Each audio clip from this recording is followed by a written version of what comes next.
Thank you for visiting bestbiblecommentaries.com. In this video, I'd like to show you one of the best reviewed commentaries on the book of Exodus. It's found in the OTL series, or the Old Testament Library series, and it's written by Brevard Childs. I would also say that from my perspective, this is also one of the most misunderstood, even controversial commentaries, not just about Exodus, but about any book of the Bible.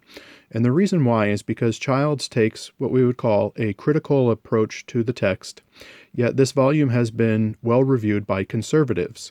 So I've seen people who have bought and used this volume based on good reviews it's received by conservative theologians and pastors.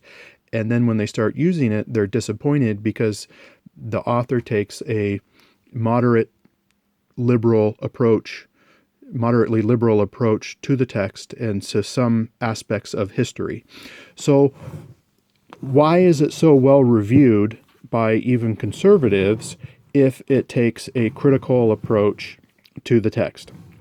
The reason why is because the volume is praised for its theological insight, and Childs bases his theological insight on what you would call the final version of the text. So yes, it's true that Childs believes that the text underwent many revisions or many additions, but his theological insight is based on the final version, what he would call the final version of Exodus, which is what we find in modern English translations. So reviewers, it's fascinating to read reviews on this volume by conservatives because they're noting, well, I disagree with his approach to the text, I disagree with this point and this detail and this insight, yet the theology is amazing. It is really common to find some kind of comment like that when you're reading reviews of this volume by conservative and evangelical reviewers. So should a person use it? I think it all depends. Some people are used to wading through information, whatever its nature, that they disagree with to find something helpful. Some would say, I will wade through sections that I disagree with in order to find the theological content that would be helpful to me. Others would say, I'm just too uncomfortable using a commentary written by an author that I disagree with most of the time, even if occasionally I find some theology that is particularly insightful.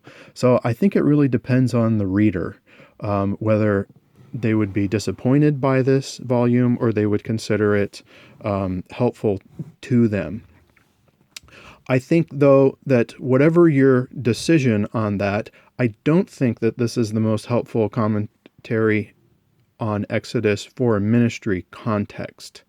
I think that if pastors might read it out of interest or as a companion to some other commentary on Exodus that might help them more in a ministry context, but I just don't think that they'll find information that is helpful to their ministry context very often.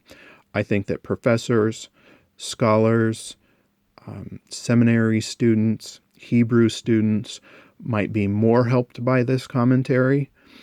But I think it's definitely not for lay people, and I think that most pastors would not benefit from it. So it is one of the most discussed commentaries. It has been one of the most discussed commentaries since it was first published in 1974. And it's just interesting to read the reviews where people are almost in a battle against themselves. Do I recommend this because the theology is very good, or do I not recommend it because I'm just not comfortable with the author's approach to the text? So that's the conversation. I don't intend to solve the debate in this video, but I hope that it does shed some light on what the conversation is like regarding one of the most popular or one of the best reviewed and one of the most debated commentaries in recent decades, Book of Exodus by Brevard Childs. I hope this video has been helpful to you. and I thank you for visiting bestbiblecommentaries.com.